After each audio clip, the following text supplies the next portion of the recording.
And a pleasant good night to all our viewers on the New Democratic Party social media platform here on Facebook and YouTube. We welcome you to a very special presentation of the New Democratic Party here tonight. Of course, we say good night to the President and leader of the New Democratic Party, Dr. the Honorable Godwin Friday. He's flanked by Vice President of the New Democratic Party, Major the Honorable Sinclair Leacock, as well as Chairman for the New Democratic Party, the Honorable Daniel Cummins, and right next to me, Senator Siobhan John. Tonight, ladies and gentlemen, the New Democratic Party will be presenting to you an exclusive program here tonight as it surrounds the budget. You know, the budget was recently held here in St. Vincent and the Grenadines for 2024, an unprecedented budget that we've ever seen in this country, where the government themselves couldn't even finish the budget. But the NDP has shown that it can stand the test of time and will continue to do the business of the people of St. Vincent and the Grenadines. You've heard the presentation from the members of the NDP, and tonight we have a roundtable discussion for you where we will go in depth on even more of the budget and the failings of this ULP administration. Lady, and of course, gentlemen, good night, and thank you for being here. Good night, Colin, and good night to Mr. viewers.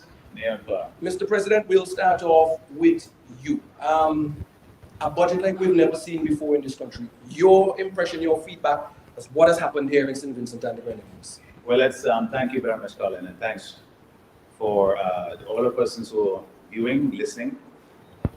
This is an effort on the part of the Democratic Party and the members of the Parliament, the opposition, to continue to bring to the people of St. Vincent and the Grenadines this important exercise, which is to say the annual national budget that is presented in the Parliament.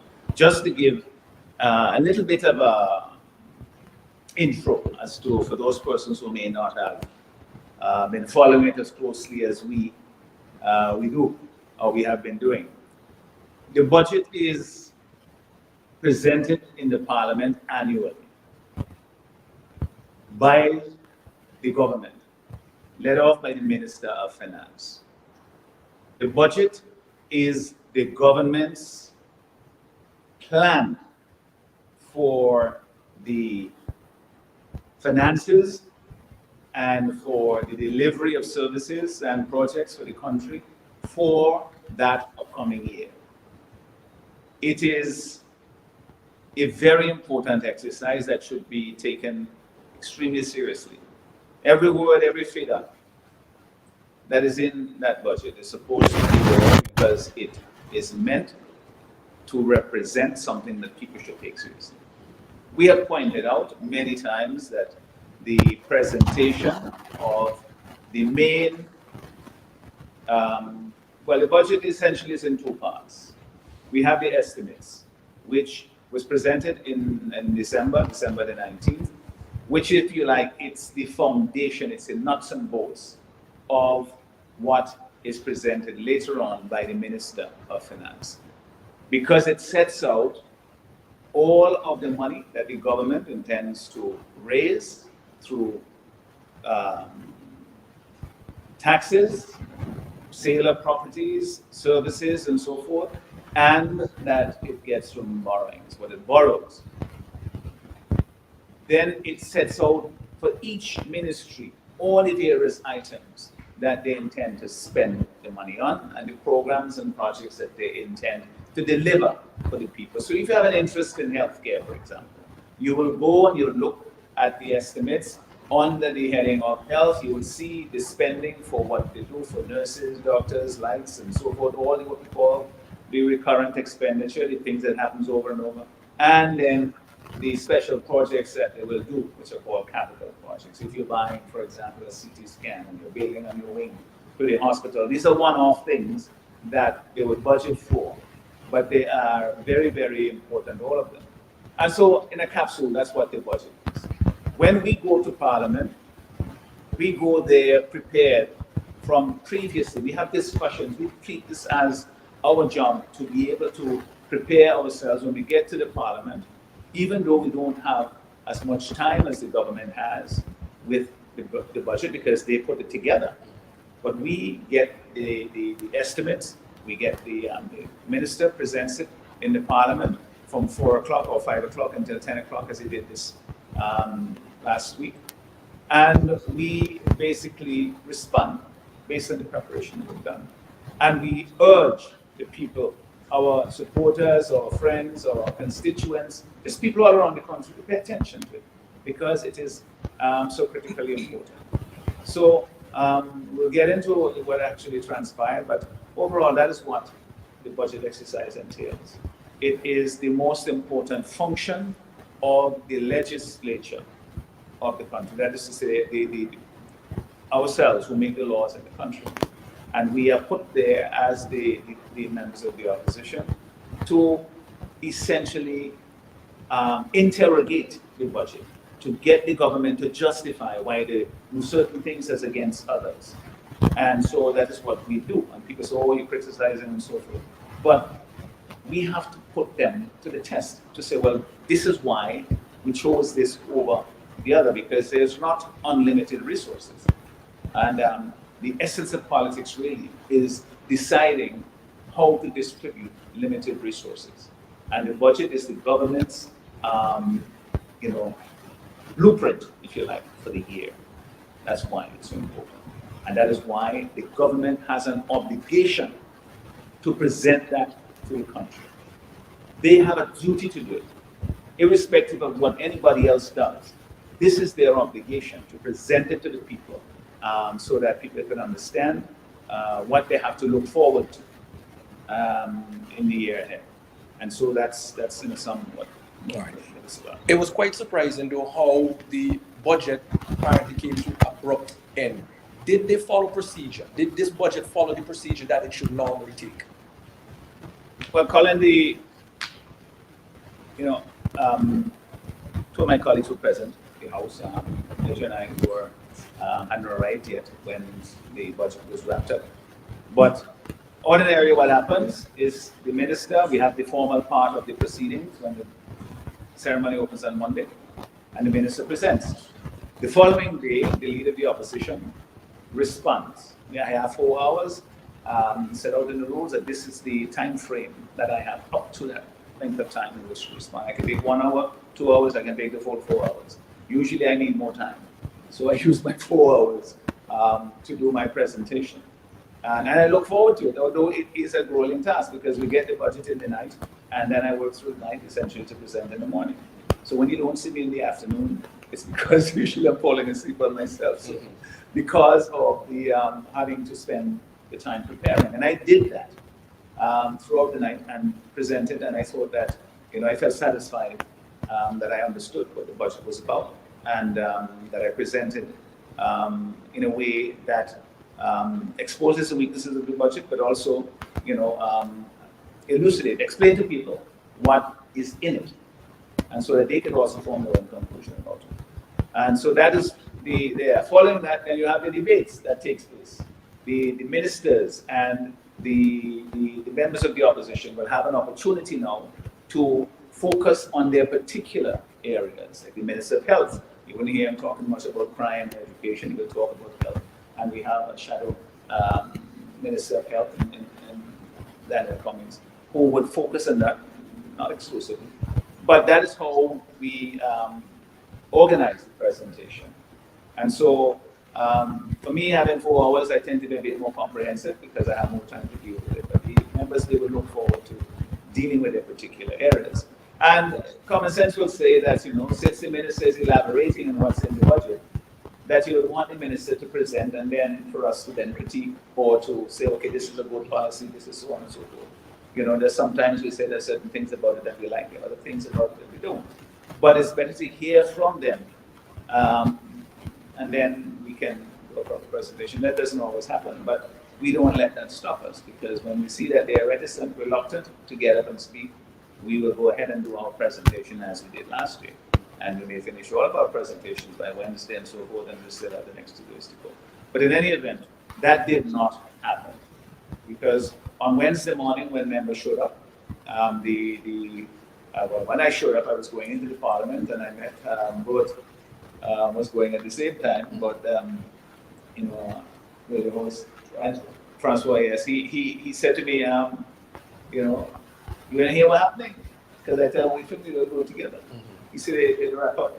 So I said, well, the wrap up for the day. He said, no, vocabulary is the winding up the debate. I said, this is extraordinary, ridiculous. Anyway, we went in and he was wrapping up. And then subsequently, I heard from my colleagues what happened, what transpired, that the speaker had called upon members to speak, and no one rose, and within 10 seconds, I'm told the Prime Minister got up and gave the indication at one point that he might be addressing the budget, and then all of a sudden, at least all the members were present, urged the Minister of Finance to wrap it up. And of course, Chairman, Senator John had already spoken the day before, and I had, but the other members of my caucus did not have an opportunity there to present. And certainly, ministers who had within their portfolios spending of over $670 million, or thereabouts, of this $1.6 billion budget, and they said nothing about their ministries as to what they were going to do with that money that was given to them. I think that's a dereliction of duty, and that is something that has never happened. When I say never happened, that the minister, the Prime Minister, being present in the House, does not rise and defend his budget, or at least to extol the virtues of his budget, if you want to put it that way, to give people a confidence that this is the right way to go. Doesn't say anything about it and simply wraps it up. It's the first time I've ever, in the 20-something years I've been in Parliament, seen where the Prime Minister does not speak on the budget. That's unprecedented, and it is inexcusable. Right. I want to open up the table for discussion and interaction here. So I would jump over quickly to Mr. Cummins. You were present in the House when what Mr. President just explained happened. You were quite vocal about what happened. Tell us why you felt the need to be so vocal in the House with what transpired. Well, Colin, thank you very much, and good night to us and viewers. As Dr. Friday said, we in the opposition take the budgetary exercise very serious. We go through a thorough preparation. We give, as he said, a huge document is given to us, sometimes a couple of days before the session of Parliament is due. That's what the estimate is. So the estimate is debate. But we take this exercise very seriously. For instance, I shadow health, but I also shadow transport and roads and so forth. So that one comes to the Parliament quite prepared to deal with the areas of our portfolio, which we shadow. And it is very clear from what transpired that the Prime Minister was in a mess. First of all, he came to the Parliament and did not have a quorum of his members. It is only with the arrival of 4 of us from the opposition that he recognized that there was a quorum and then called the Sergeant at Arms to get the Speaker to come in. But before that, he had gone to his senators, and well, before that, he went to Senator Bruce to ask him if he's speaking this morning, and Bruce indicated no. So therefore, he went to his senators and asked them to speak, and they all refused.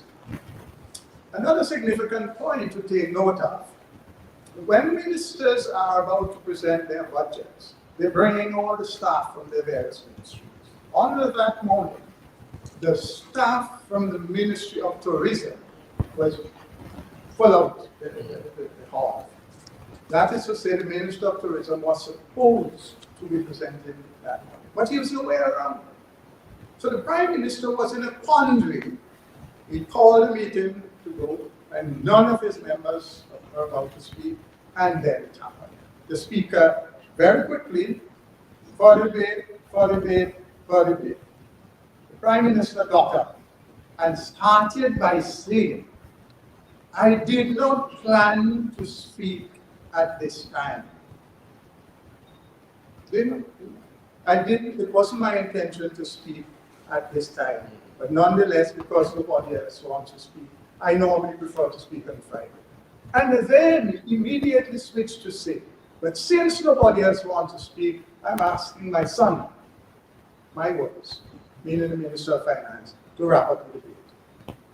And every normal human being would expect him having sat down. The Speaker will then ask if any member wants further. You don't take the dictate of one man as to how Parliament, not for something as important as that, but she just called the minister to wrap up. And so that made me very annoyed. And so Senator Bruce and I took time to explain to the Speaker how unusual that is, how important the budgetary exercise is, and asked her to consider doing her proper work. But then she doesn't listen to our side. Just a lot of Prime Minister will have this. That is why the very important exercise was truncated.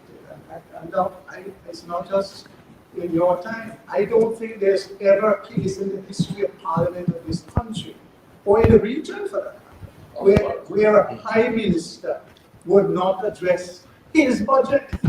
Never happened. What would you... Dereliction of duty, if you ask me. Any of you, feel free to jump in here at any time. What would you say has been the public's response to this ULP's government budget? Well, if I might just start off, because we started out saying, well before the budget was presented, telegraphing our position, essentially saying, well, listen, people have been through hell in this country in the last 3 years. It is time for people to get a break. This budget has to focus on people.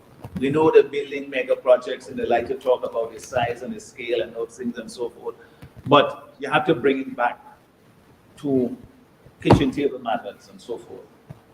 And what we found in this budget is that, I use the word that a young lady and some 3 or 4 young women I was talking to in a store that I went to do some business, and they basically said to me, this is not a poor people budget, Friday. And I said, well, why you say that? He gave me with one hand and take him back with the other. And she said, no, he gave me one hand and take him back with two. That was her expression. You know, so I said, well, you've given me something to represent you on, because this is not how people expected the government to treat them. And the backlash that they've gotten from it, I think the following day it scared them in a certain sense, because it may have made them as a the other. Well, I think that's the response that you're getting is that people are not pleased generally with this budget. People are, I believe, they're still in shock as to the high taxes that are there, the way in which the Prime Minister did not respond to his own budget. And just to go back to that, I remember at the end of the presentation, our President and leader of the opposition, he said, you know, I know that the Minister of Finance in his wrap-up and the Prime Minister, they're going to bash this head as a customary thing. But I realized that the Prime Minister didn't respond because probably he did not get enough. He did not get what he wanted. The President's response was a shock to him. So therefore, you know, I can't get to quarrel, and let me just wrap up this thing fast. You know, that's how he ran from the fact that this is, I mean, we all know the Prime Minister. You can read it, basically, same thing over and over again. So, and people are just in disbelief. All right. Let me commend you, Mr. President, and the members of the New Democratic Party who took to the airwaves on the New Times program right after the budget. And each member giving, of course, their presentation, their response to the budget, and a wonderful job from each and every one of you. I will take the opportunity while we're here on the program to touch some and give you the opportunity to touch some of the key areas in the budget or the failings and some of the things that you've highlighted in your presentations going forward. Major, you haven't had the chance to jump in here as yet. Clearly, they have stated that this is not a budget for the people. You've always been harping on the issue of getting our economy up and running. Agro-processing. Did this government satisfy you with their budget, that their focus about agriculture and agro-processing, seeing that we're so heavily dependent on imports instead of exports? Well, Colin, let me just join the conversation and make the point that yes, this estimates exercise is very important. So too is the budget. But we also have to remember that this is taking place in a particular locale called the House of Assembly, the Parliament. And the Parliament is the exercising or the carrying out of something that's much even bigger than that. That's the Constitution. Because we have the privilege to be in that building, in that House of Assembly, in that Parliament. Because the Constitution requires that a certain number of people are elected and are nominated to run the affairs of the state. Ultimately, some of us end up being government and others as opposition.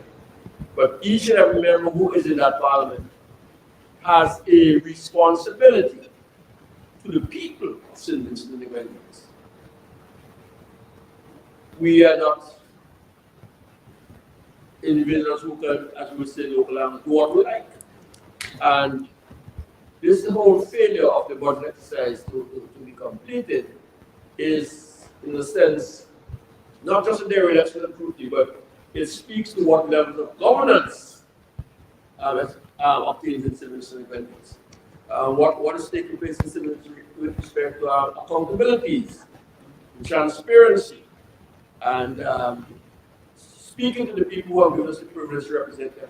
How precisely do we intend to take care of their economic welfare, their social concerns, and even beyond that, matters of law and order. And so it's a very critical exercise and obligation which we have to demonstrate by translating what is presented before us, at least those of us who are in the opposition benches, seen by the government in terms of the facts and things that they presented. But you asked me to comment on what is my pet peeve, and I certainly look forward to doing that. I have to confess that when the Deputy Prime Minister spoke, for whatever reason, he opened his address with the contribution that I had made in the estimates, where I had proposed that on behalf of the New Democratic Party, we are contemplating a $50 million project, a value-added project, to make sure that we could have more people being able to feed themselves. And I was emphasizing it's not just a matter that we were going to make this investment, but it also is going to reflect that fundamentally we differ from the government in their approach to economic development. Because here it is that we were going to start with what we term a bottom-up approach to development, where, as we like to say, small man immediately benefits from the economic activity of the Democratic Party. Now, we're not putting the nation in an either-or situation, but clearly, when you juxtapose what we are thinking and are contemplating, and you look at the major projects of the government, to it, the hotels, $350 million here, $150 million there, $90 million for NIS.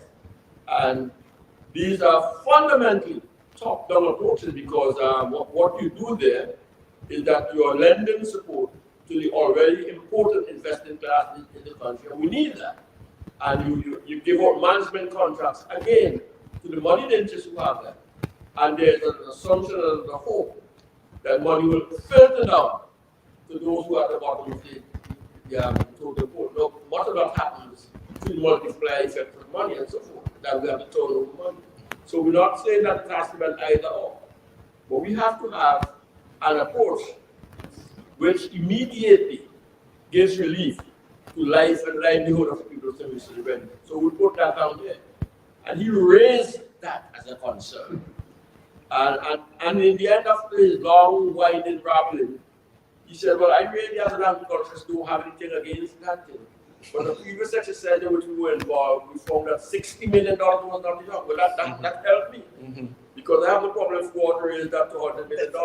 But from my own academic and business exposure, I came up with it down appears to be a reasonable ballpark.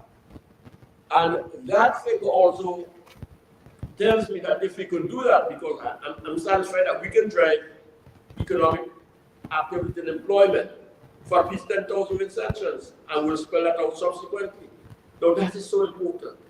because that's important to the survival of the national insurance scheme, and that will make sense to add a $600 million investment at the port.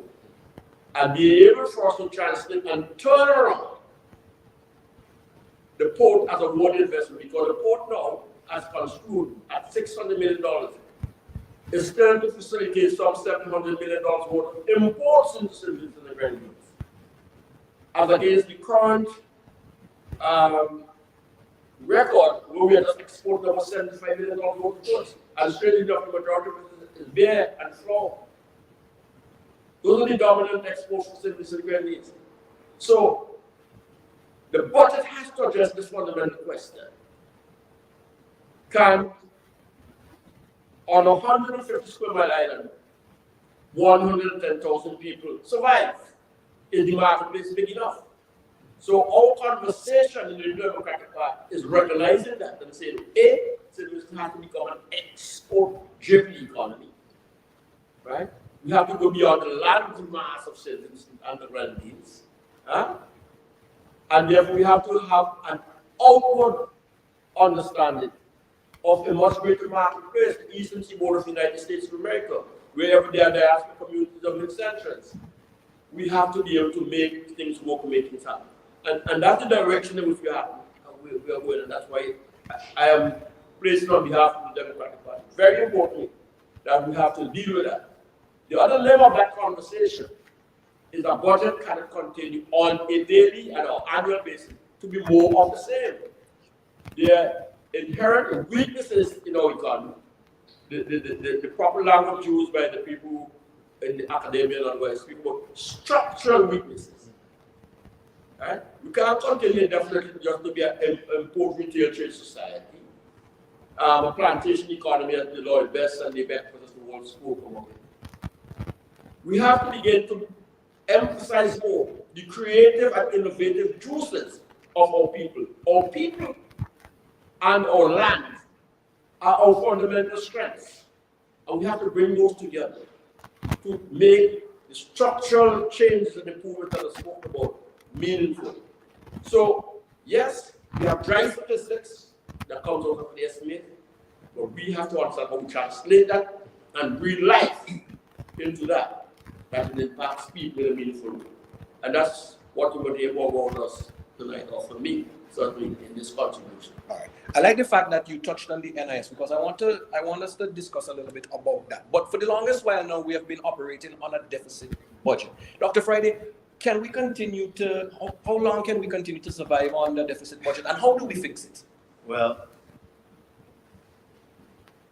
we pointed this out a long time ago and said, at some point, the chickens will come home to roost, because you get to a point where you are, as we are now, where the government essentially is not generating any surplus that goes towards its investment, capital side of things. So everything has to be borrowed. But what has happened as well is that we can't pay. We don't generate any surplus from our tax revenue and supposed to help to pay down the debt. So how are they paying for the debt? They're borrowing to pay down the debt. You're digging a hole to follow home, as they say. And very often, you're borrowing at higher rates to pay debts at lower rates of interest.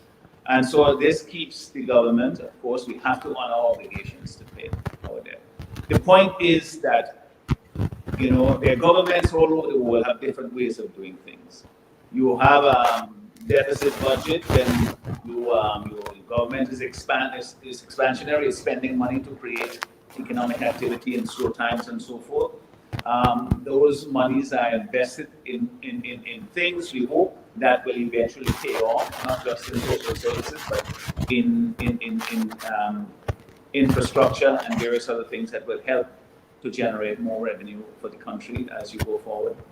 But the situation that we have in St. Vincent, as you know, we pointed this out in every budget debate for the past 15 years, where the government essentially has a budget that balances only because they make up a number.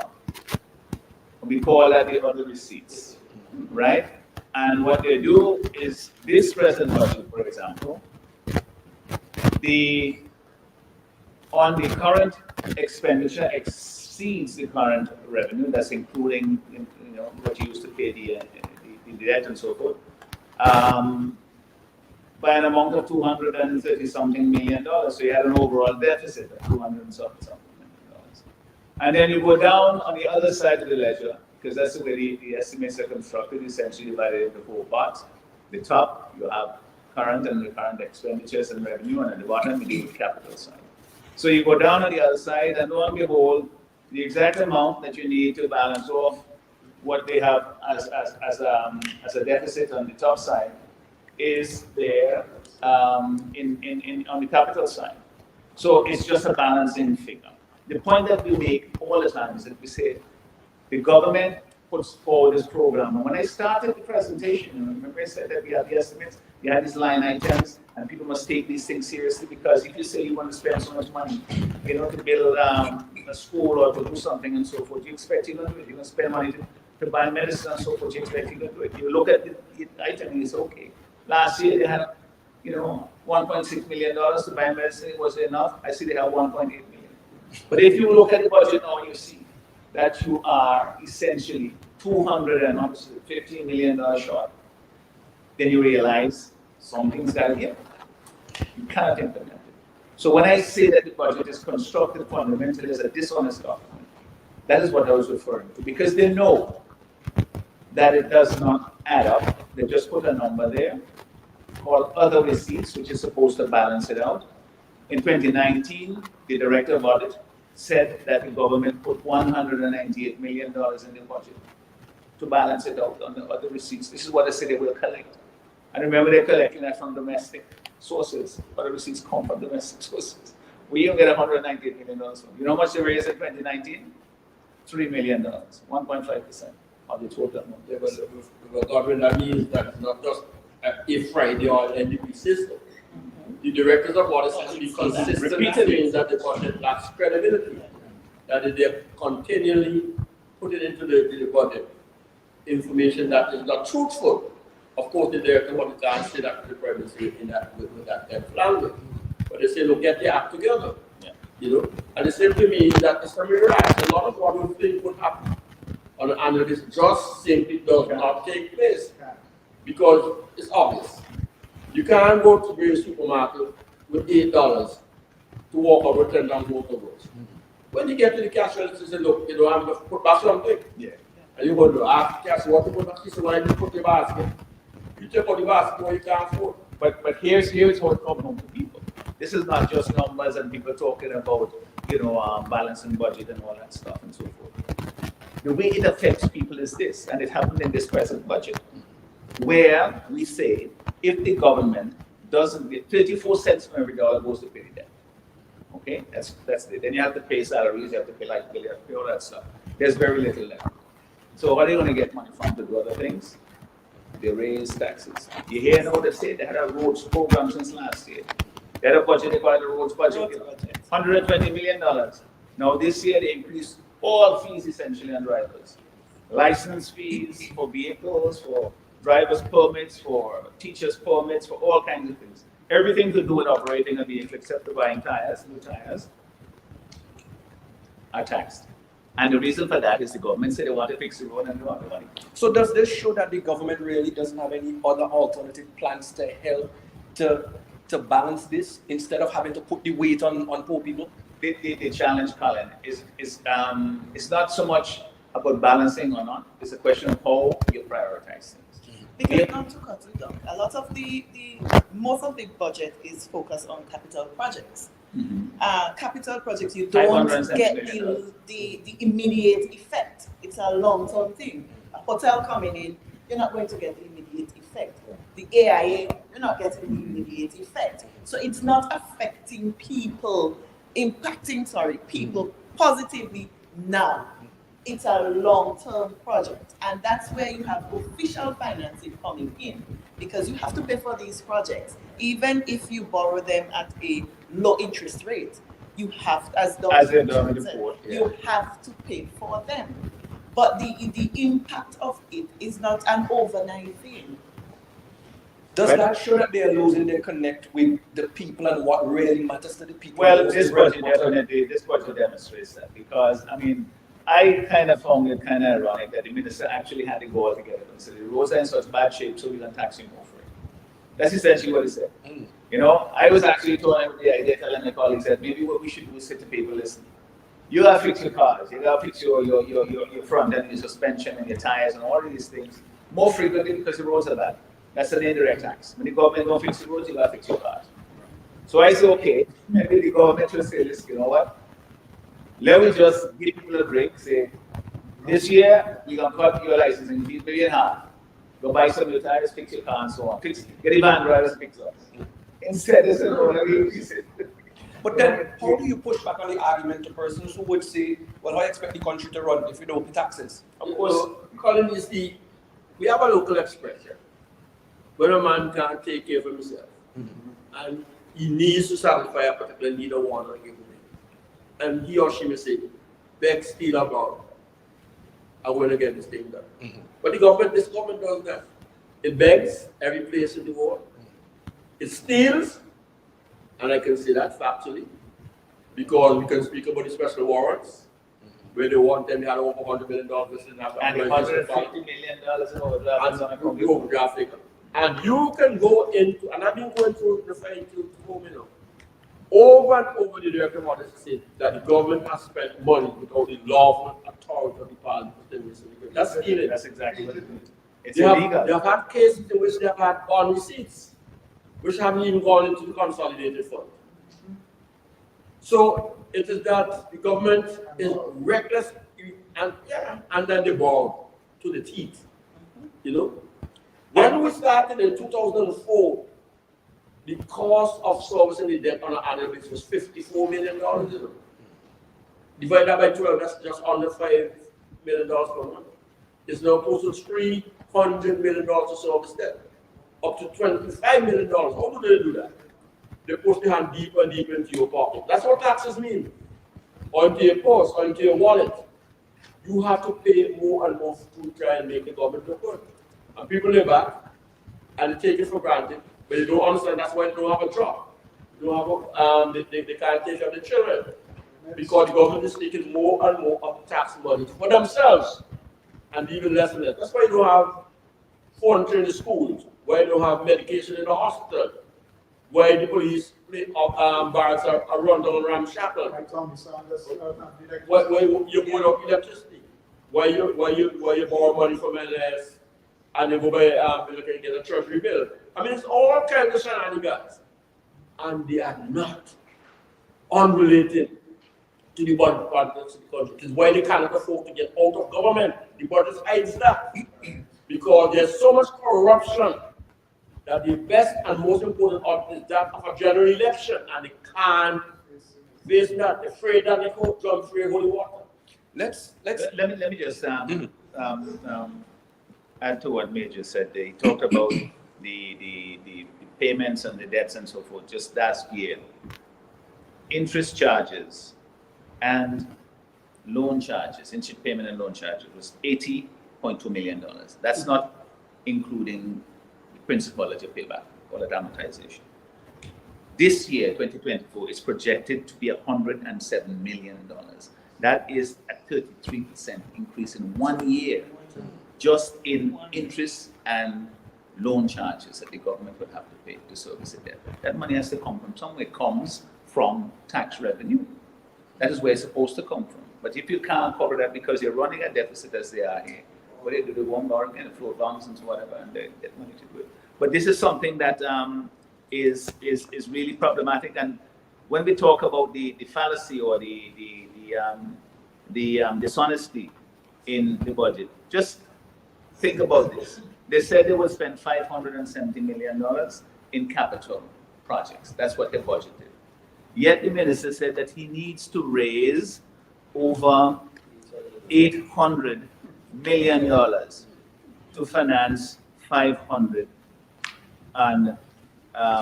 million worth of capital projects. That adds up to over $200 and something million in excess. And I asked the question, Why are you going, if you're building a house, you go by the bank say, it's $250,000 you need to build the house, and the contractor tell you. You go by the bank and say, well, let me borrow 400,000. You go to the bank, the man will ask you, what is it for? You say, well, I want to build a house. How much your house cost? $250 million. And some of this money the government here, most of it is borrowed money. So the only reason they do that is to put that same figure, the excess amount, is what balances the budget. It's just an accounting exercise, which makes this whole exercise fraught with difficulty and makes the minister. And I mean, this is why maybe they don't take it seriously.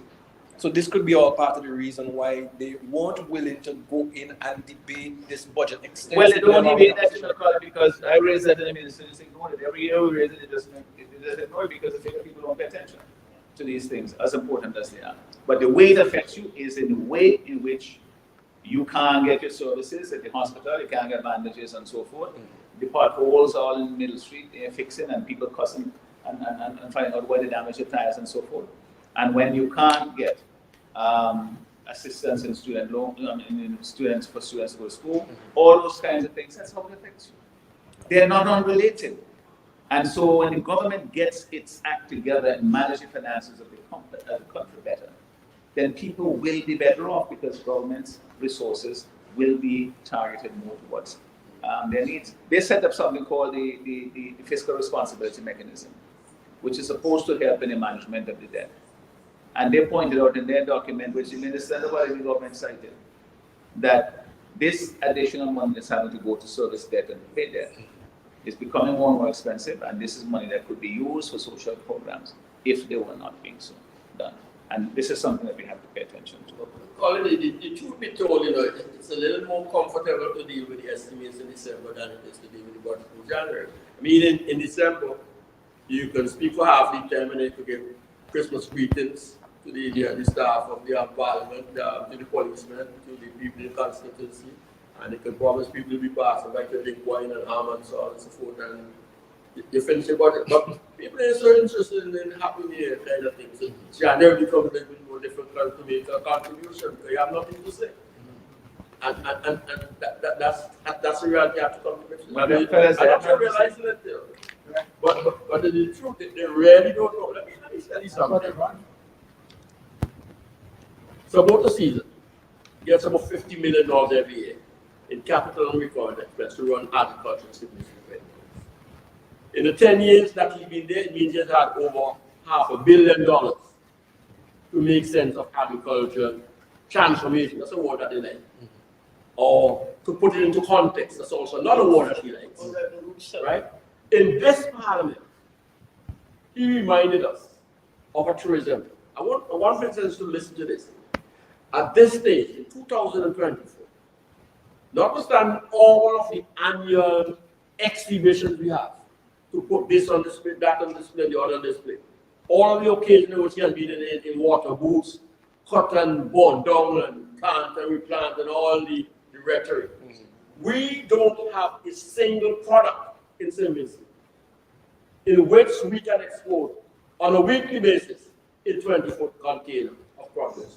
We can't do it dashi, yam, japum, patlum, tamran, what is it, dams. And we're still exporting meat and we don't have an abattoir. No, but here the beauty of it, we can't send a 20-foot container out of St. Vincent on a weekly basis. He concedes that, as we had in the glory days of bananas.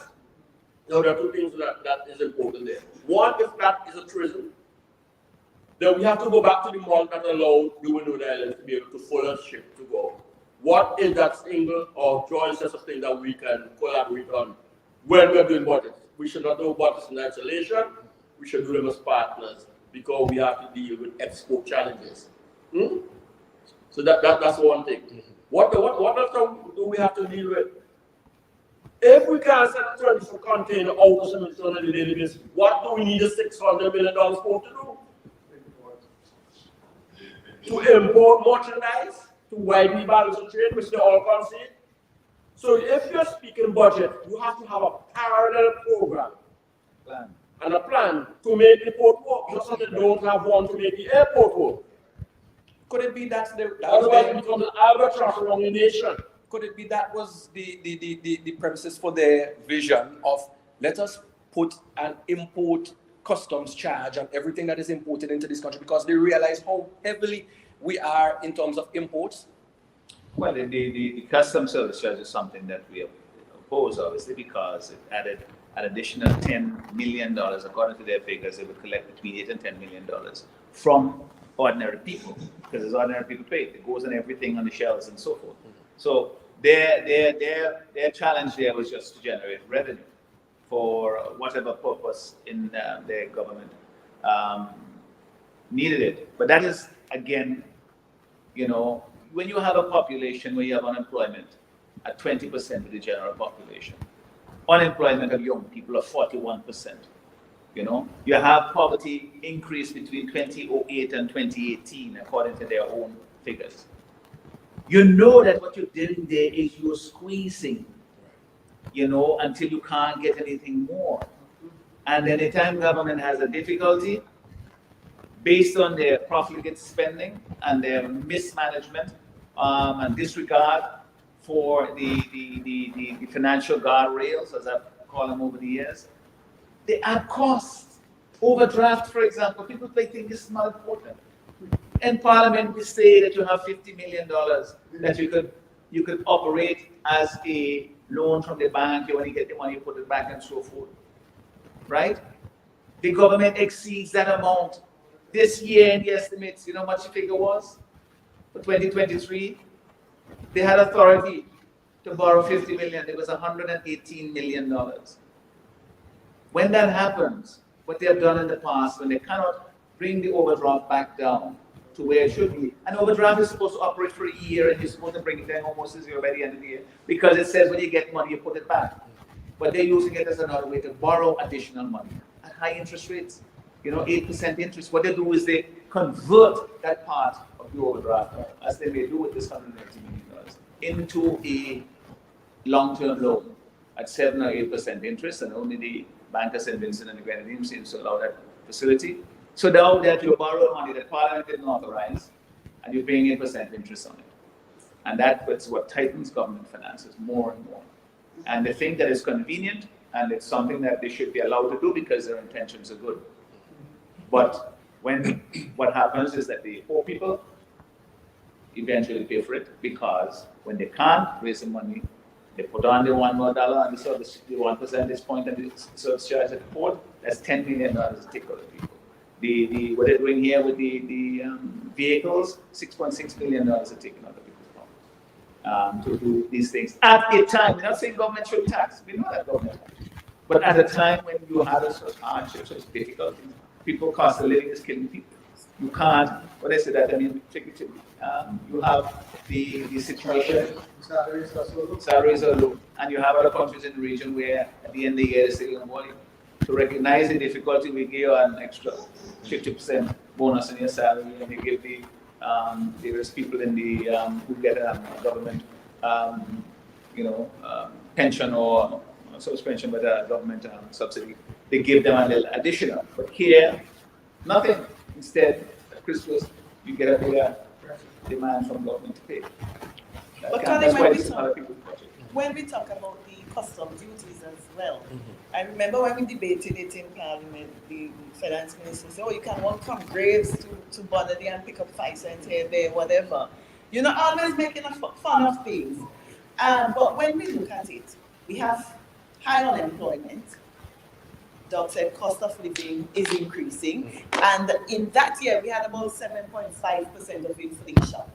All right? Now, when you have unemployment, the small man on the road who wants to bring a vehicle, and you can hear people who want to import vehicles now are finding it very difficult to do so.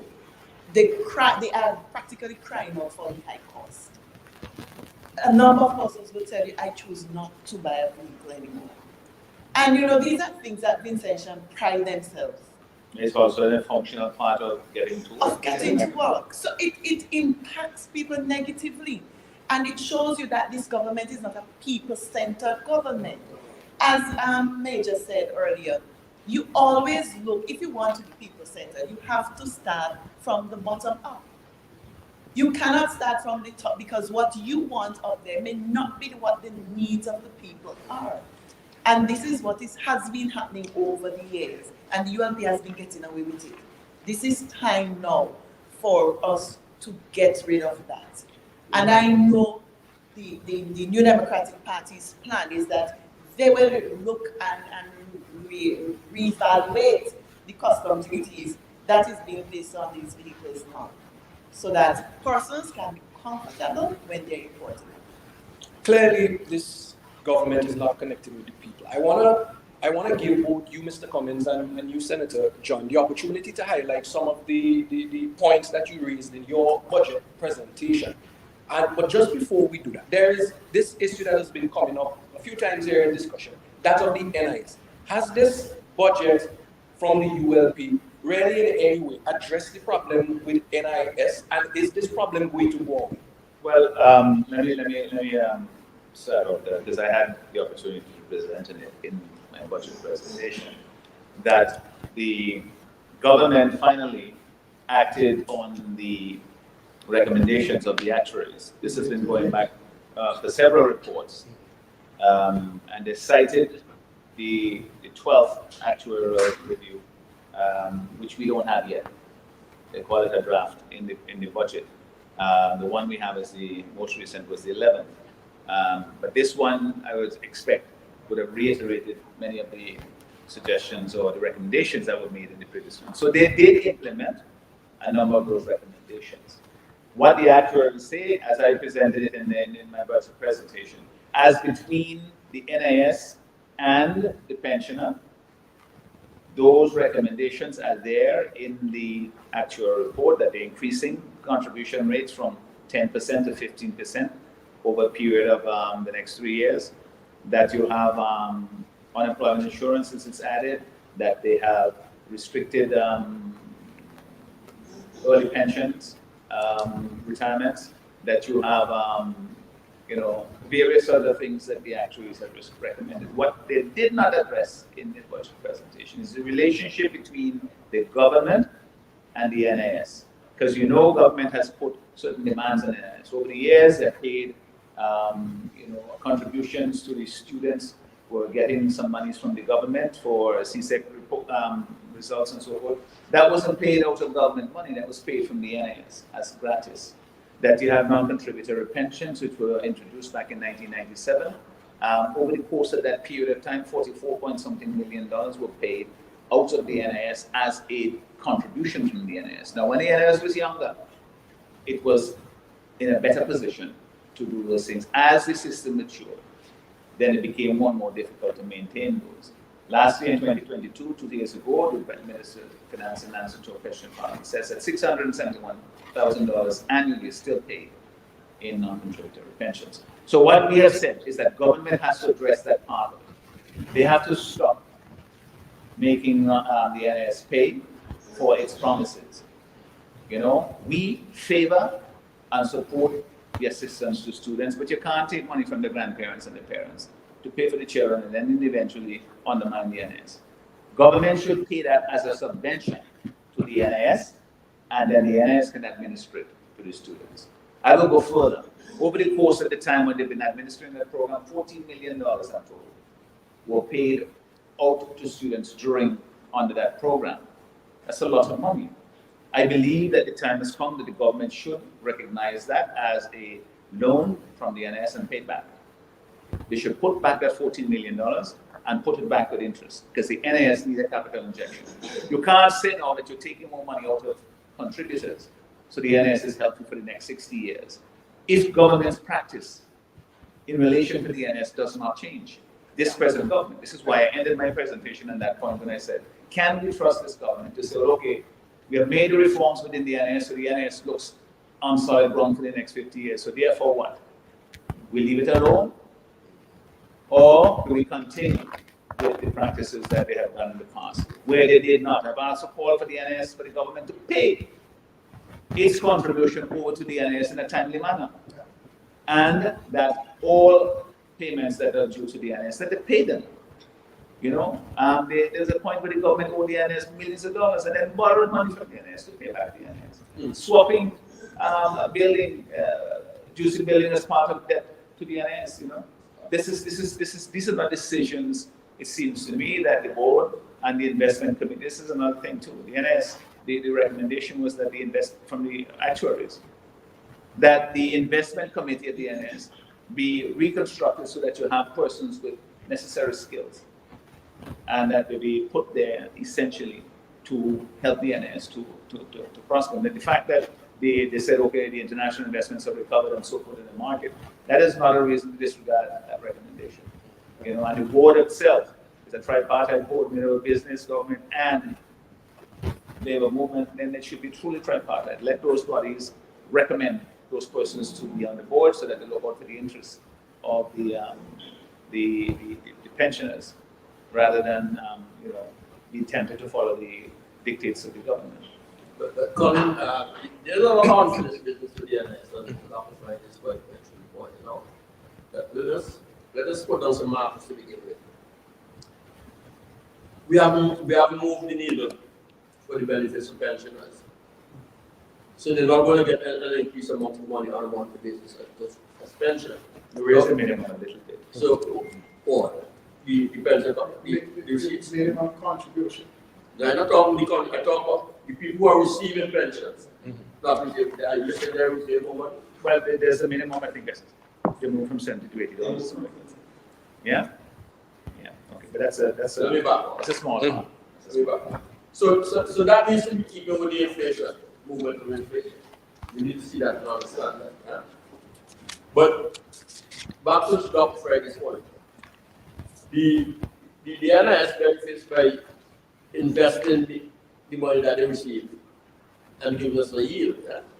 Yeah. So the more that money government takes out and don't pay back, the less money that they have to invest to increase the yield. Yeah. Right? Also, if we don't have more people coming on the job market and at higher levels of salaries, then we can't feed this thing called the NIS. It's still, the contribution is still not at the rate. So unemployment is a major problem. You got to fix the economy.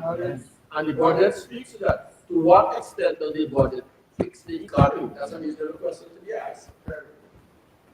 Right.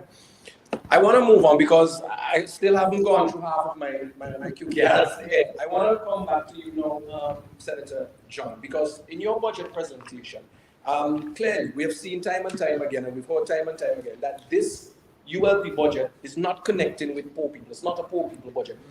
You're a diehard sports fan, you're avid dead baller, you have sports in your background.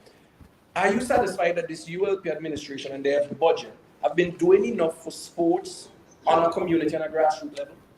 No. And we know that when we look at the playing fields, deplorable condition, grass covering, when we look at the hard courts, you can break your feet on them, and it is from that level. Talk about that. Yes. But people, I was especially general. Yes. And it has been happening. And I heard the minister asking, well, how fancy people win in the tournament? It is because they are talented and they love the sport. And then the little community games. Yes. So when we look across our country, at the grassroots level, we are not preparing our athletes, our sporting personnel in the best way. We are very much, we're looking at the big picture. So we fixed Annisville, which we're happy because the international games will be coming back there, hopefully. We fixed Vincent Beach because it's in our manifesto and we have to do it to make us look good, right? But go out in the communities. How many of our trainers are out there, well trained, have the skill, prepared and preparing, vet coaches, These are the things that we have to contend with when we're in the country area. Let me say that. But don't go so fast because Charles will be the same place when Good luck for you. So is all over, you know. And so we have to look at the status of the playing field. We have to look at our trainers. Are we vetting these trainers? Because remember, we have little girls and boys who we as parents we're sending out there in their care, you know. So we have to also look at that. And I don't think this is being really pushed into our system. Is it a lack of vision by this ULP administration that they don't see, for example, sports and culture as a way of contributing to the economy of this country? I mean, when we look at Jamaica and the type of athletes that Jamaica is producing, Usain Bolt, and the type of international recognition and the amount of money and popularity and revenue that he brings back into Jamaica, right? Can St. Vincent and the Grenadines do the same? But look at the facilities in Jamaica. You go to Trinidad, practically every playing field is well lit. But that's You know, well lit. 9 times you go there, 7, 8, 9, 10 o'clock, people are there exercising. They're there because the security of the area is good. It is well cut, the grass is well lawn, the courts are in good condition. But in St. Vincent, by the time it is 6, I had my netball. And by the time 5:30, at that time it was short days. 5:30 it's done, we can't see. Well, then let me just share talk of your experience with the netball tournament you went to. Yeah. You know, they call me to say a few words. And I see them looking anxiously at the word because they know there's mountains there, that as soon as the sun goes down there, I said the place dark. And within 15, 20 minutes, That was it. you had to wrap up, you had to run and give people the trophy and thing before the no lights at all on the playing field. No and as I said, the hard court, terrible condition. All over. Definitely. And I can speak to it because our plan in our manifesto here, that we have for sports, our plan for culture and sport is that to improve every playing field in the next 5 years when we are in office. So I am not just talking because I can talk, because I know we have the plan to make sure that our young people are well equipped when they are. Because, Colin, I've been in education for a long time. Some students are not educational motivated. They don't know the academics. But when it comes to the sports, man, they can drive themselves, they can push, they can pull a team. So we have to now target these young people to be the best that they can. And you see, the sports also acts as a magnet that keeps them in school. Yes. So Yes. they can use that as a way to then keep them in school and do the things that they can benefit from. But she's not telling you about the plan that we have for North Windward. You know, there is going to be, and this is something, you look around and you see the state, the conditions. There was a hard court in Oya that Monty Roberts built since the time he was in government, and they still have done nothing to it. I was down in Rose Hall the other day, there's a hard court they built there just before the election, and it has moss on it, it's locked up, nobody uses it. There is, that's the problem with this government. They build things, either they don't finish them, or they lock them out from the people. But we have promised the people of North Windward that there will be a hard court facility second to none in the country. There's no reason why that should not be located in North Windward. You know, especially since we boast about how good they are in producing athletes and how, you know, how enthusiastic they are about participating in sports. And you saw that at the netball tournament the other day. I mean, the conditions, the poles are not anchored, they're moving when they're shooting and they're still getting the ball to go in. All right, But Mr. Cummins, I wanna jump over to you because you're the New Democratic Party's Shadow Minister for Health. Are you satisfied that this ULP budget clearly addresses in any significant way an improvement in healthcare in this country? Not in the least, Colin. It is another regurgitation of the same old stories without any direction, any purpose. I mean, if the government is now looking for consultants to tell them how to manage the hospital, it makes you wonder, why are they still in government? I mean, go back to 2003, 2002. I was part of a consulting team that recommended, they asked me to be part of that consulting team. recommending a structure to manage the delivery of healthcare in St.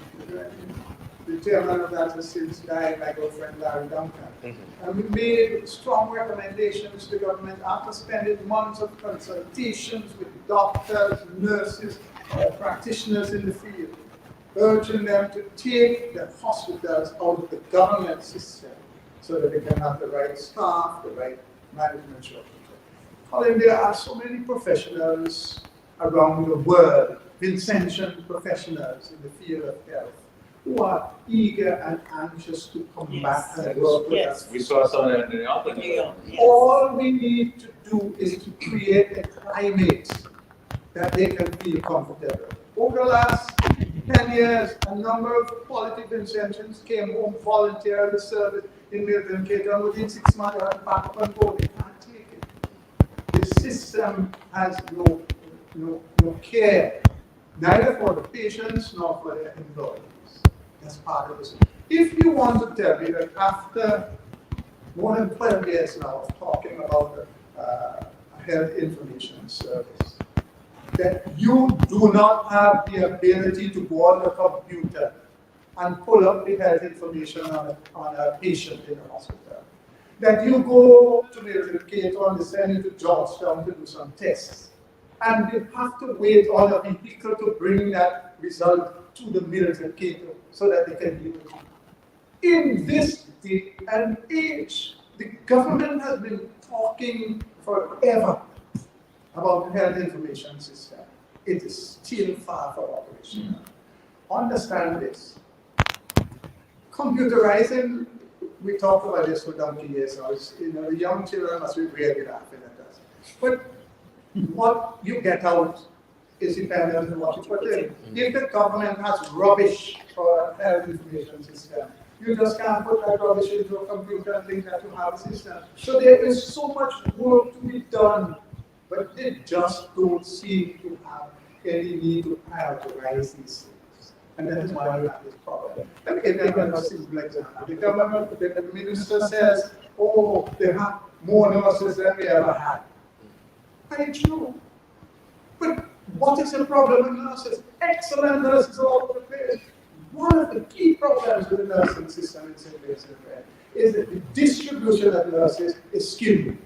You have, for example, hospitals in the rural places that hardly have any patients, with excess of nurses and excess of doctors. And building where all the crowd is having. So it is a business system. All right. This budget and previous budgets, have there been, from your point of view, a fair amount of allocation money is provided to improve healthcare? Given the resources, yes. What is however not? Again, it's a problem use of resources. There's still too much peripheral. When we pay for the medication, a significant percentage still not get where it's supposed to go. And so we are not using the money as efficiently as we should. Also, you listen to the minister speak about people who are going to the hospital that are paid. Anyone can tell them there are well-to-do people who go to medical care and medical care. And they use insurance, and they get paid by the insurance, but the hospital gets nothing. But more important, and any government institute and national health insurance. Yes. And that system will make sure that everyone has a chance of getting a level of care. That's just what you do when you care. Let me ask, what would you say are the three main takeaways Vincent should take away from this budget? This is the budget of research. That's key. This is a chance for them to have had a reset. And this is how we will go. It is a budget also that does not deal with the needs of people as a priority.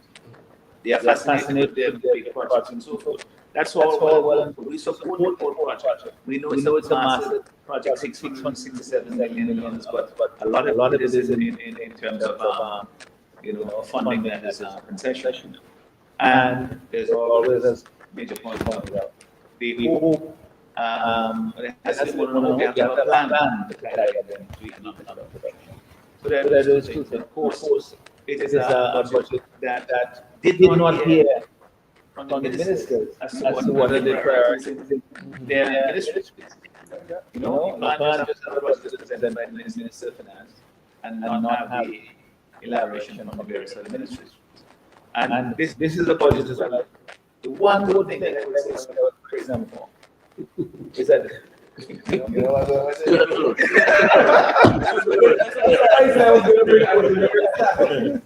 well, no, seriously, we advocated because we are, speaking with students and people who have borrowed money and so forth and having to pay back 8 or 9% interest. We said that we would reduce the interest rate on student loans to 4.5%. We campaigned on that. And the Prime Minister laughed at it. He said that it is unsustainable because the NIS was not sustainable. But in the last budget, lo and behold, without even a nod, they said that the government will reduce the interest rates to students in the program by students to 4.5%. They didn't try to disguise it as 4.2% and 4%. 4.5%. We said that would be our base, not the base, but it will be higher. And it will go lower because it will be administered by a separate entity that will be dealing with it from the point of view, which is simply collecting money and lending. There's no profit in money. So if you could lower it because your costs are low and the repayment is high, then you lower it and make it so that more and more students can get it. That's the one thing. Of course, they did not take our advice on that, which is one thing that would give everybody some relief now. So when you have in this situation where the government says they want to increase the minimum wage, they will talk a lot about this, so that nobody makes less than $1,000 or $50 a day, $1,000 a day. That is still difficult for people to get meet on that. You can't make anything for $1,000. But if you have within that time, also the lowering of or reducing that, and don't forget that over the course of the year, when they have all these high imports, costs, and cost of living going up and so forth, government makes more money, more revenue because they get a percentage of whatever you spend like that. So if the cost increases, their cut, their 16% is a large amount. So it's revenue. So they really say give back some of that, take off the existing service, and then the increase in the minimum wage, that may have some effect on making Well, that's a good translation of our statement. 90 left the end. I'm going to ask you, what are you the three takeaways that you would like to take? Well, my background is academic. As a instructor. And I insist that it's highly on-demand. You listen to the government over and over, mostly about being the fastest growing country. In fact, they say we're right on the Ghana, but Ghana is only ahead of us because they discovered oil. Well, I don't know what we discovered oil in this country. But I'll tell you this. Grenada, the recurrent budget is 1 billion. much smaller population. No, Grenada is about same size and land space and population size. Dominica is much smaller than ours. But they have St. Kitts Nevis, and this will be interesting one about St. Kitts Nevis. Right? They have, I think they have about 1.6 billion, 1.2, 1.6 billion. But what's the catch there in St. Kitts? Just this week, there was the declaration and announcement that St. Vincent and the Grenadines and St. Kitts Nevis, the passports are valued at the same level. And St. Kitts has been in the Civil Investment Program for 30-something years and has not compromised the quality of the Kittian passport. But in St. Vincent, we hold on to Ralph's mansion and nonsense. How many people in St. Vincent have passports that we don't know? Talking about the citizen by investment. Somebody said my investment program. So I take away from us that whether we like it or not. The only way the income stream and the returns that the government can improve is by more tax. It will cost in the pocket. And we are not prepared to put that burden on the backs of incentives when we have an alternative and viable plan that can address that. Yes, it has its challenges, and we know that everybody out there is not in sync with what we're saying, but it works. And it is not only that. That's a component. The plan is to grow the economy of something. You hear us talking about jobs. The only way that happens is if you become an attractive place where foreign direct investment will come, where you have confidence. You hear the minister even in his budget now kind of be rating the local private sector because they're not jumping at the opportunities that they present. That is because they don't trust the government to get into that sort of relationship with them because they know that politics trumps everything. Whenever you fall out with them, your business, your investment could be in jeopardy. You have to toe the line. Once you put an investment in there, then you have to shut up politically because you are in jeopardy if you cross the government. And so that has to change so that we can attract get our local private sector more interested in developing and investing in the country. A lot of them want to do it. Getting a better and more structured relationship with our diaspora. When we went to New York and Toronto the other day, this is something that people ask us about a lot. And we talk about it from the point of view of healthcare and so forth. But they want to be able to use, the little money they've made out of something that's done very well. They have skills that they've developed, managerial, business and otherwise. I met a young man in Beckley the other day who told me how well he had done. Starting from here, doing a business in New York, and now he's investing back here. These are things that we have to go at it from every angle, not just thinking you have one magic bullet. I don't like to use the term bullet, but one magic remedy for the economy. This is something that we have to look at every single opportunity we can find and maximize them. And our local private sector have been too much vilified by this present government. They continue to have that sort of grudging relationship with them. When they came into office, they were in a hostile relationship. We have to look at bigger. Government could do everything. We have bigger bids go and support one and the candidate and he loses business. So is the impression that government will see when you compete in the private sector? Well, that was down there. That's how it was. But they said that they will be more entrepreneurial than that. We're not calling if I may, because I have the privilege and after we keep being a good friend of people. Because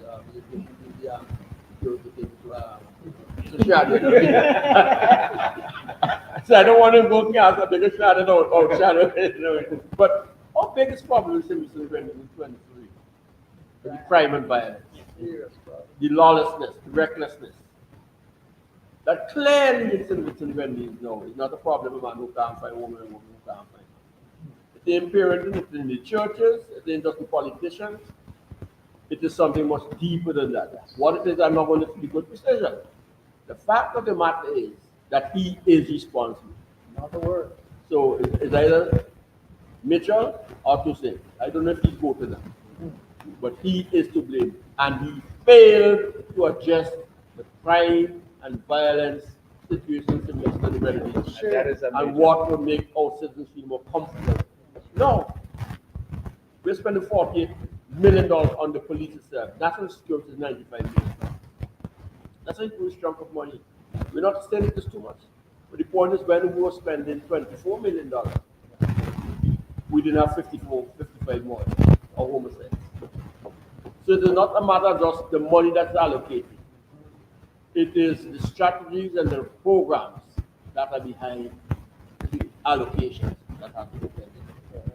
And he still owes us a duty to speak to the nation, because if security is not in order, it will affect the investment climate in some state. Right? There are a lot of businesses who are afraid to come back home. Just on that issue, the health service is one. But another one that intimidates them about coming back is the situation on the security.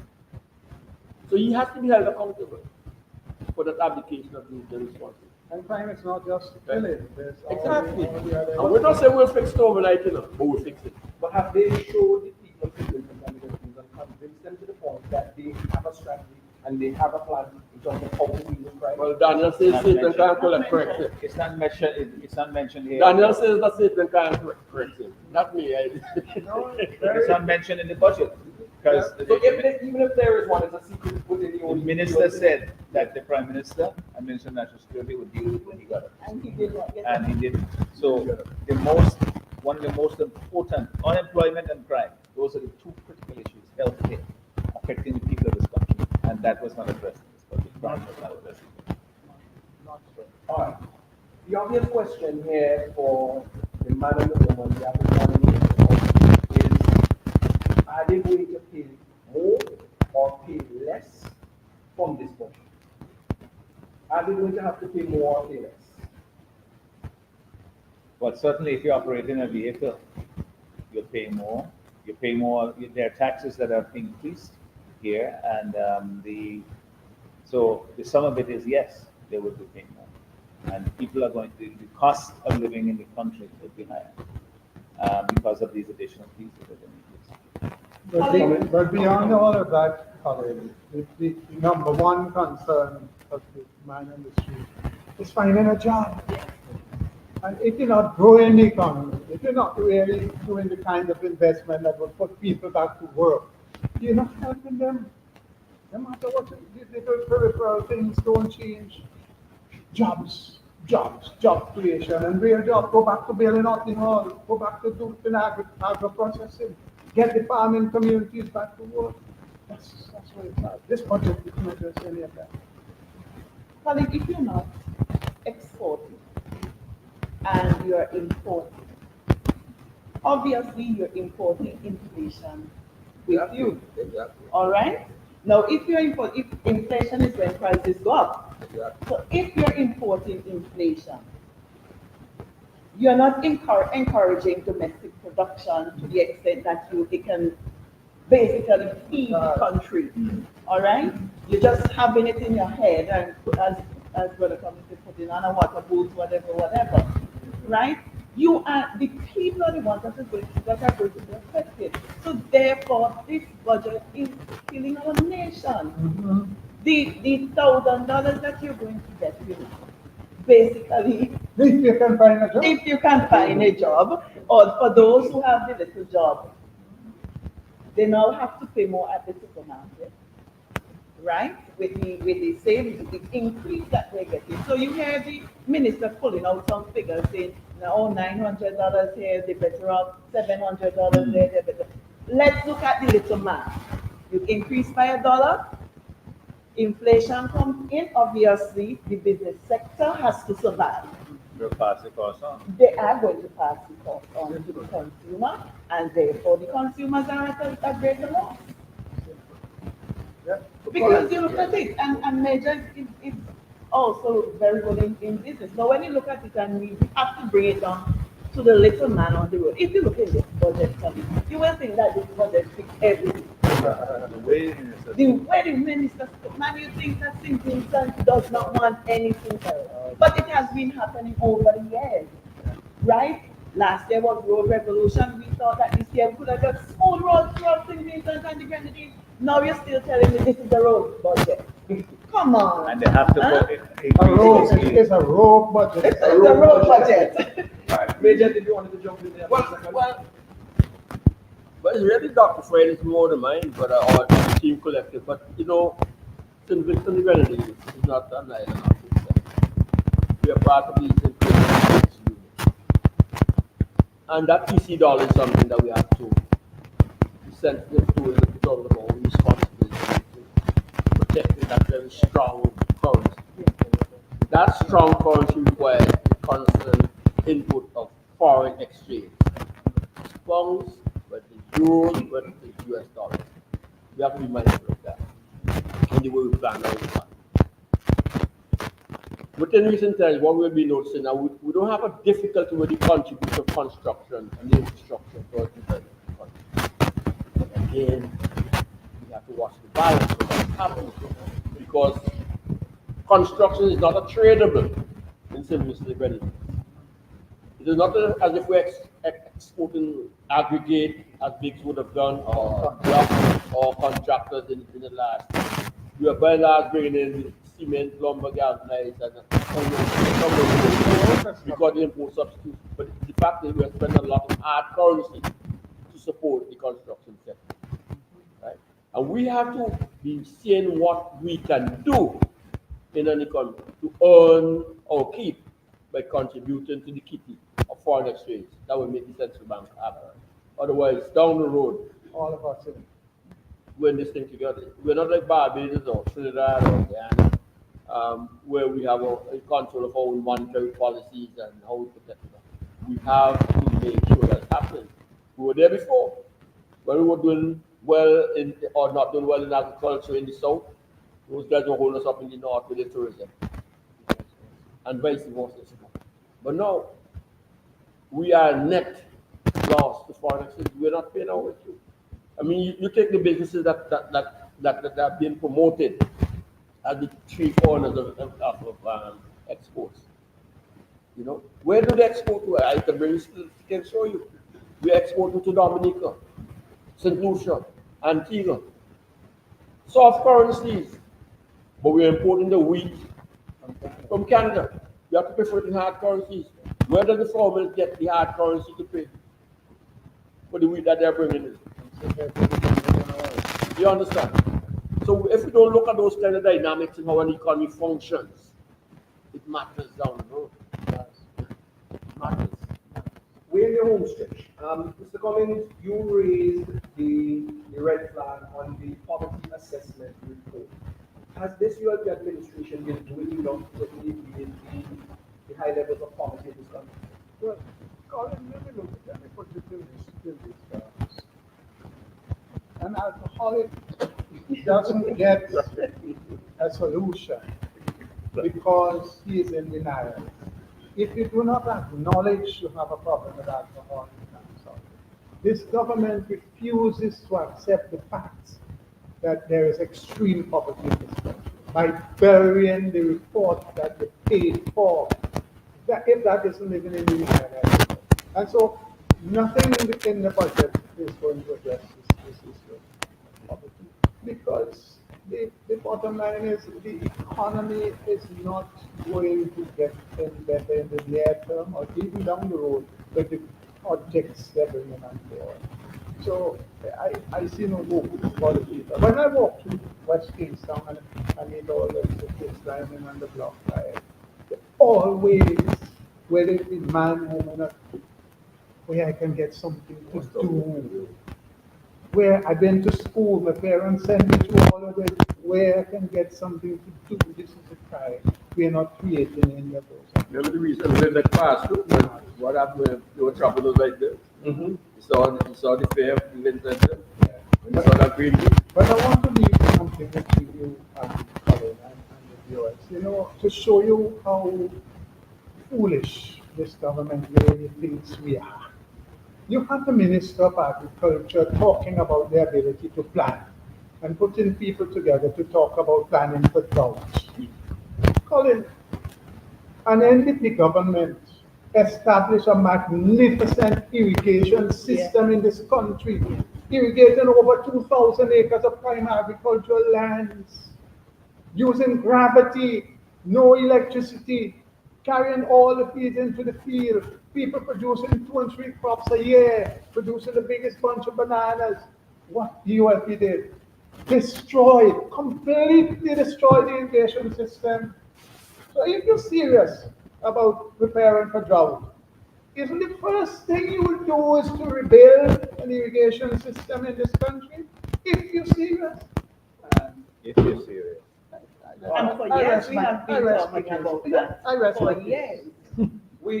I'm trying to get us to touch as much as we can here on the program tonight. We'll be back, Colin. Let us touch quickly on tourism, because you're quite concerned about the state of tourism. I find it interesting that the Minister of Tourism didn't present in the budget, but I see a flag going around promoting that there will be a presentation or an address on the state of tourism in this country.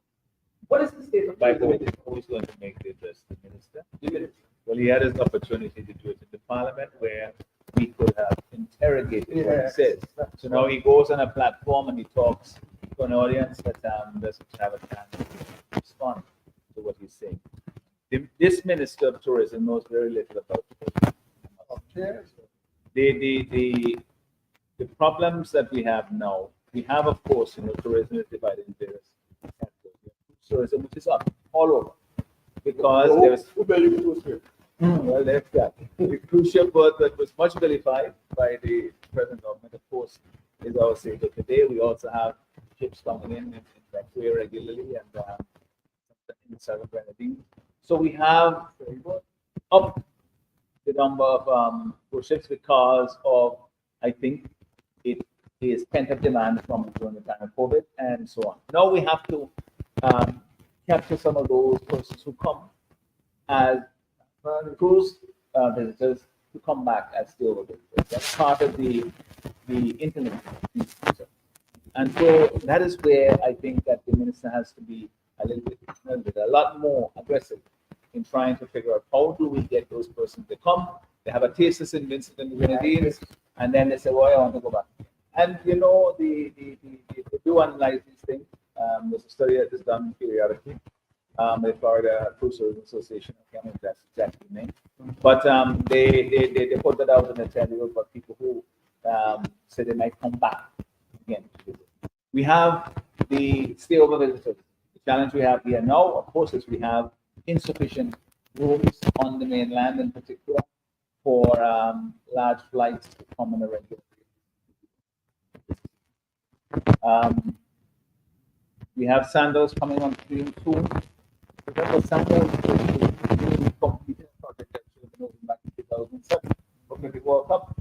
When David Ames came and said he was building Pokemon, that was supposed to be built so long ago. So now it's finally coming on stream, 15 years late. And so all of these things should have been in place already. And so we have now also the yacht tourism. We have that problem where we have declined considerably since 2006 thereabouts. And I think there was 90,000 yacht visitors. We now average around 45, 50 and climbing. But we were in about far the largest that was the Lucia and Grenada, which actually so that is something we need to rebuild. And we have the capacity to do it. But I don't see the urgency on the part of the minister. I ask questions about what they're doing. We have Karen Safety and Security Net where they do this thing, they put out an annual report about the crimes against yachts and so forth. And unfortunately, we're always in the top 22, the top of the list. We have to deal with those things. They send a bad message out there, and we have to have in place, a means of providing greater security for the asset company.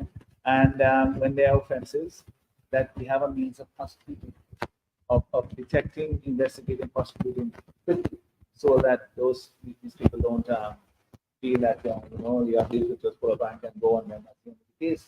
But there's no virtual complaint. But that is something that we need to do.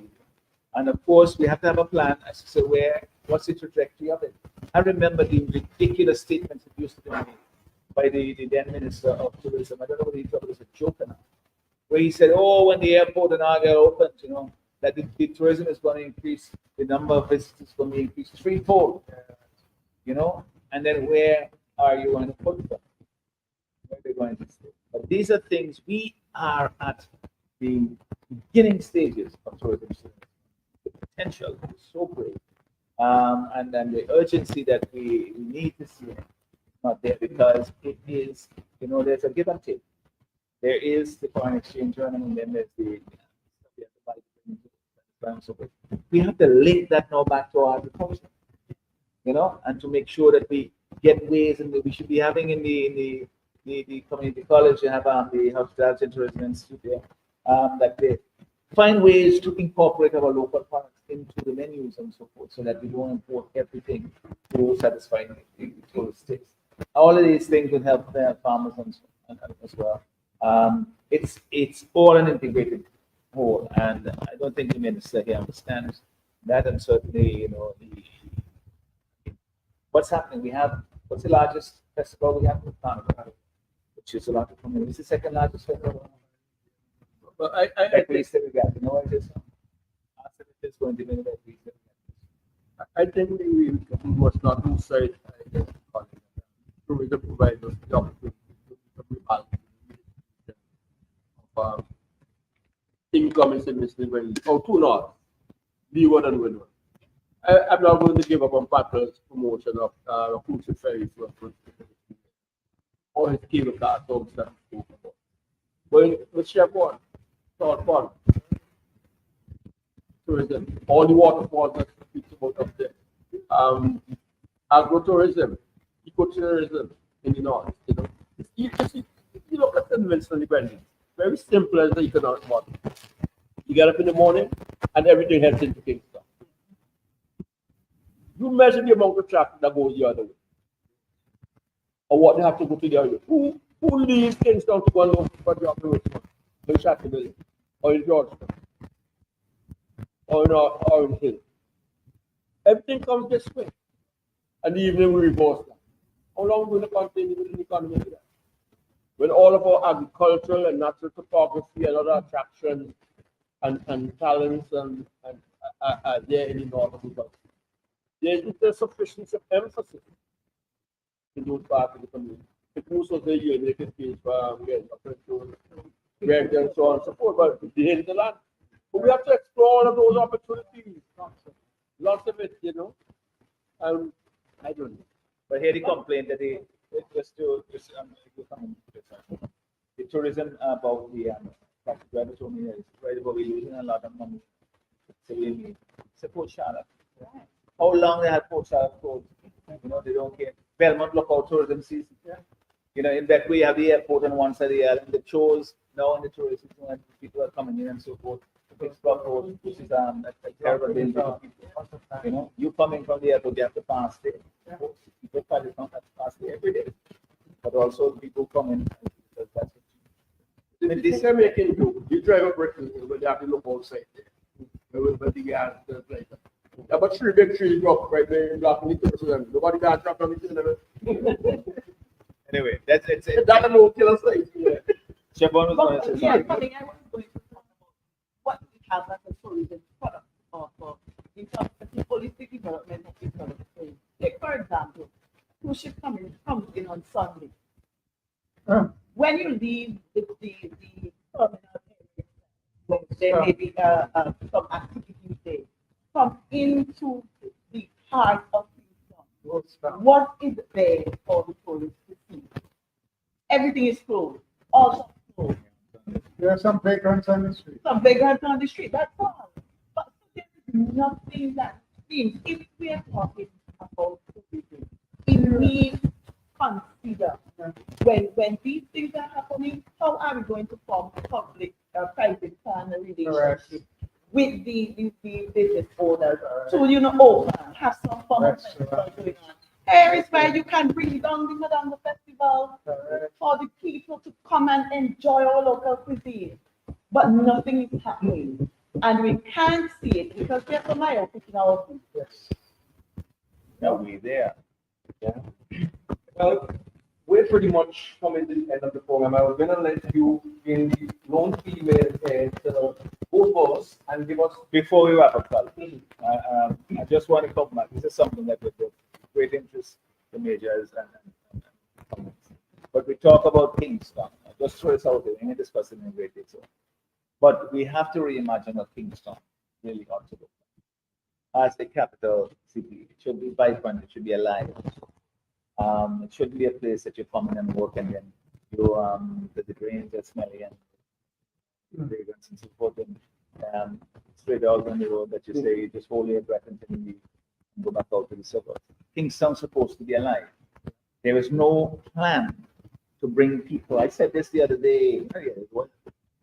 That perhaps a useful thing we could do is building, put a 4-story building, 1 and 2 bedroom apartments, young families come and live in the city. Let the city have a life. They have barber shops down, they have laundromat down, they have ice cream place and so forth, selling on the ground floor and all that stuff. people are in the city. If you think they're going to let the train stinking and so on going by there when they're living there, no, they will put pressure on the politicians to make sure that they're clean. If you're leaving and going, but Kingstown needs to not just a facelift. It needs, or they talk about a cleanup. It needs a reimagining of Kingstown and to make it more attractive, not just for the foreigners to get stuff in it, but also for them, so that they when they come. One of the problems we have here, even when the cruise ships come, we have one of the lowest spend rate for cruise ship visitors and the workers in the entire Southern Caribbean. In terms of the amount of money for average that they spend in the company, because there's not much to spend on. What is the situation with the Montreal Garden, the roads going up there? Wow. It's years now I'm talking about that. One of the best tourism attractions in this country, and then you can't get there because the road, the taxi drivers who refuse to go in because they say the land will be it's not worth it. Now they said in this budget they're going to fix it. But these are things, these opportunities. It's an opportunity. Can we coin this a blind budget? I mean, blind to the needs of the opportunity, blind to the healthcare, schools. There are all kinds of ways you can characterize it, but ultimately, what it is, when I started out, I did it an accidental. When I started out my presentation saying how important the budget, what it is, it is a yearly projection of what we are going to do here. It doesn't say that if you're going to build a port, but it says this is how far we're going to reach with it. It didn't say that if you're going to revitalize or reform education, it's going to complete. But they set a target. They said this is a 5-year thing. This is how much we can complete. And then you're expected to do it. And I said in the budget that everything you put in the budget, you should expect to do. The minister you can't do that. That is unrealistic. How could that be? If it's unrealistic, why you put it in the budget? All right. Final comments, Siobhan, let's have you. Final comments. Well, we know that this budget, as Doc said, rightfully, it's one of a missed opportunity for the intention people. It doesn't really bring our people aligned to get a better standard of living. So we know that, and as I said, I must commend them again. 4.5% lower interest rate for students. Yes, very good. But what is there for women? What is there for domestic violence, the sexual offenses that are happening? We know archaic laws are there. What is put there in this budget to address these issues? Nothing. And if we can't address these issues, because we know that women are really majority of the population is citizens and the Grenadines, and if we don't take care of them, what is going to happen? 85% of women central in the House of Parliament today. But what is there in our public sector to give women promotion? Have you seen that? Nothing much is happening when it comes to that. And I wish more was being done, and I wish more consultation with people was done, so that what's presented there is something that all people can see. The comment? Thank you. Really, the budget represents the UN tired, worn out, same rubbish. Same rubbish.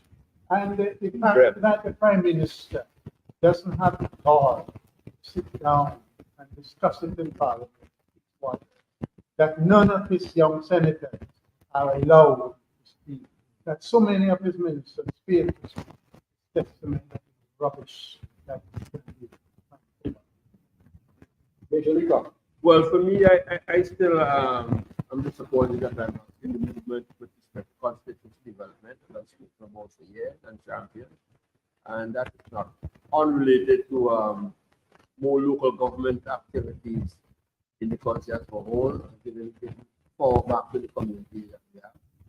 And I am seriously concerned that we are not making enough have to export in the economy. And I also think that there's an urgency to get on top of the crime and violence in the countries, still to make this a place to be comfortable at it now. Even while we're trying to provide women and young, that moving fast. Dr. Friday, the final word with people beyond that. Well, Colin, I had, I suppose, a bit of an advantage with my colleagues in the that I had an opportunity to present my thoughts on the budget during the Parliament. The issues that were raised there about the failure, the missed opportunities in part of the government to deal with the key issues of unemployment. When you're talking about permanent jobs and the wage, increasing the wages and salaries in this country, growth in the region, dealing with what is really an existential crisis for young people, where they're trying to find a place in this country, in this economy, and 41% of them are unemployed. No real recognition of this serious problem that we have. We talk about education and the transformation that needs to happen. The minister said that himself on a radio program once, that the technical and vocational education has been left essentially by the wayside, and they have focused on the wrong. But there is nothing in this budget that shows that recognition is represented in the way in which they are addressing education going forward. They're talking about, having a little bit motivated here, a little motivated back there, and so forth. What is required is a rethinking entirely as to how our education system functions. What is it supposed to do? We have to find a way to provide jobs for people in this economy, not in some, fanciful place somewhere here. And then that is something that I think is. But I want to say as well, it's not everything that we have. I am so proud of my colleagues because they were ready and prepared to present during the Parliament, but subsequently since then they have been presenting their views on the budget on the radio and have been doing an excellent job. Today I was listening to my colleague, Nigel Stevenson, as he presented. I didn't get much yet done because I was listening to him through a presentation. I listened to all my colleagues as they presented, and I think it does me feel very proud of the way in which they prepared and the way they have responded. I think the people of this country recognize that the government had an obligation to do their job and present a budget to them. They did not do so, and they should hold them accountable. Daniel is absolutely right. There is a fatigue, there's a tiredness, there's a lack of any real interest in dealing with this budget on the part of the government. Why are ministers not in the Parliament when they're supposed to be present? Why are there senators in the House who are supposed to jump at the opportunity? They're not. Why is it that the Prime Minister, who's present in the Parliament, did not debate the budget? It is inexcusable, and so the people of this country should hold them accountable for it, and just say shame on you, but we will make you basically be accountable for that. And I think that the people of this country are fed up now, just they're looking for an opportunity to bring change. And the sooner the better. When the government is no longer capable of governing, then they should call elections. And that brings us to the end of this very special live broadcast from the New Democratic Party. Thank you very much for giving us the moderator tonight. We encourage you to continue to follow the New Democratic Party on the media platform. Facebook, look for follow the New Democratic Party on the China program. The message from the NDP. Of course, the NDP has clear plans with better vision to take this country forward and to lead us out of this economic drought that we are now living in. Thank you very much tonight for viewing. Don't forget to like and share and continue to subscribe to our wonderful